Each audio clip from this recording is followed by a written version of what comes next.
来讨论一下即将要登场的 G7 七大工业国的峰会了。好，当然呢，这个峰会呢，5月19号到21号会在日本的广岛登场。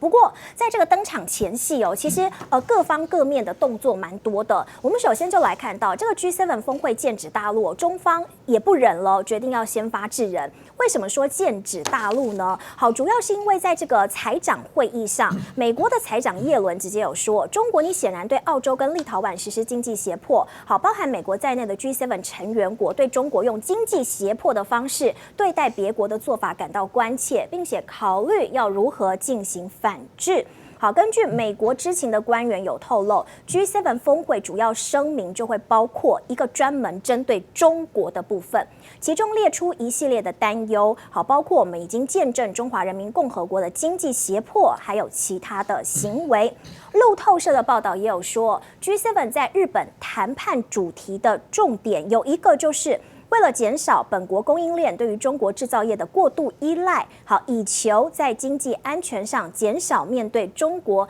施加胁迫的可能性。好，现在呢，大陆方面也不忍了，先发制人。这是大陆的外交部发言人汪文斌哦，他也直接说。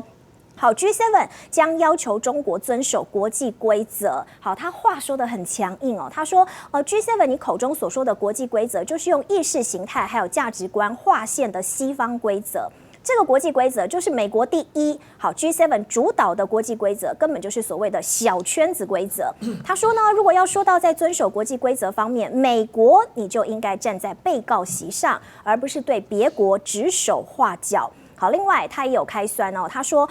美国、日本等等一些的国家，你先把欠缴多年的联合国会费给补上吧。还有要停止核污水排海计划，更不要打着维护国际规则的旗号，为了一己之私制造新的冷战。这个问题我想请教一下是大千哥哦。这个 G7 他们在这个会议之前哦，就先剑指大陆，而且透露有一个讨论的重点哦，就是直接指责中国大陆用经济胁迫的方式，你怎么样看这个部分？对，这就是一种欲加之罪，何患无辞啦！你说什么叫做经济胁迫？那么美国对中国大陆采取所谓的这个友邦外包的模式，去转移在中国大陆的这个生产供应链，算不算经济胁迫？然后当时的川普政府大量的这个提高了对于来自于中国产品的关税，这算不算经济胁迫？然后美国想尽各种办法去禁止跟限制中国大陆的晶片发展，这算不算经济胁迫？所以其实汪文斌的谈话也不意外哦。其实美国所谓的经济胁迫，其实只是违反了美国利益的。那么这就是美国这个完全是最不可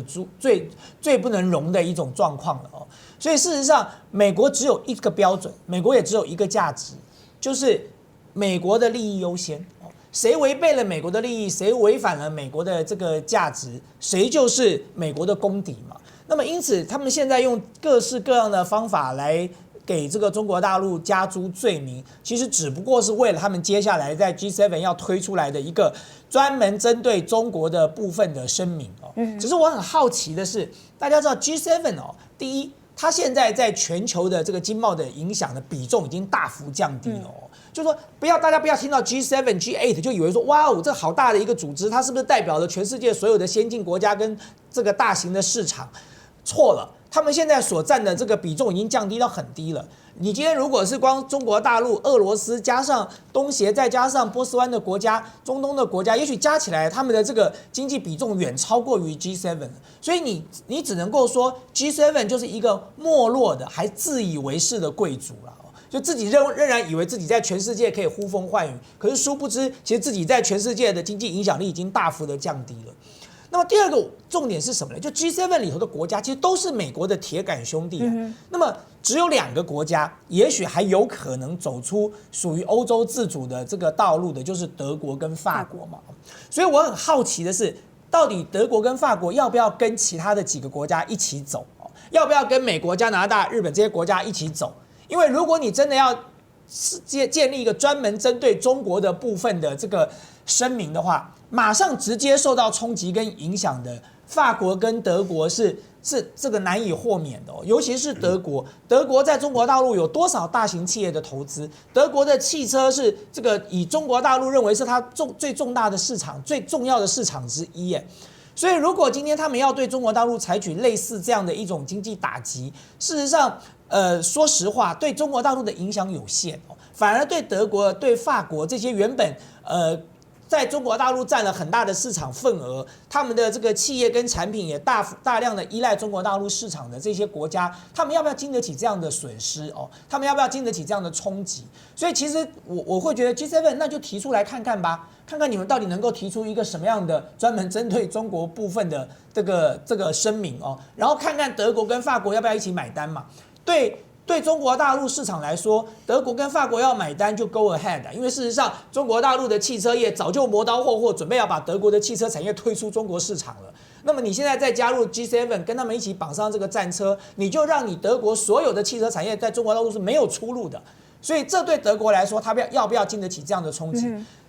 北京政府才刚刚给了法国一张大单，在 Airbus 的这个采购案上